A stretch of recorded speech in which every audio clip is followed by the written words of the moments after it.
শেষ চিঠি। সন্ধ্যা নামার ঠিক আগে রিমন সেই পুরনো রেল স্টেশনের বেঞ্চটা এসে বসে, প্রতিদিনের মতো আজও। তার হাতে একটা খাম, হলুদ হয়ে যাওয়া পুরনো চিঠি। এই বেঞ্চটায় বসেই 5 বছর আগে মিম বলেছিল, যদি কখনো চলে যেতে হয়, আমি তোমায় একটা চিঠি রেখে যাব, সেটা পড়লে বুঝবে কেন গেলাম।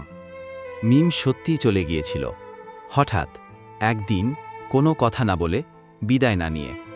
রিমনের হাজারটা প্রশ্ন ছিল, কিন্তু উত্তর ছিল না। আজ হঠাৎ ডাকবাক্সে সেই চিঠিটা পাওয়া গেল। তারিখ ছিল 5 বছর আগের। চিঠিতে লেখা, রিমন, তোমার চোখে আমি ভবিষ্যৎ খুঁজেছি, কিন্তু আমার নিজের জীবনে তখন ছিল শুধু অনিশ্চয়তা।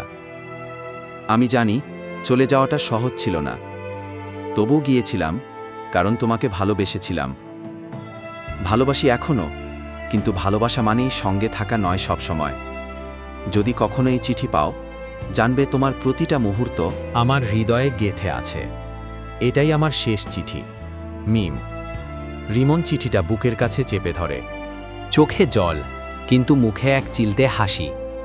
কেউ হয়তো দূরে থেকেও ভালোবাসে, আর কোনো চিঠি শুধু উত্তর দেওয়ার জন্য নয়, বুঝে নেওয়ার জন্য।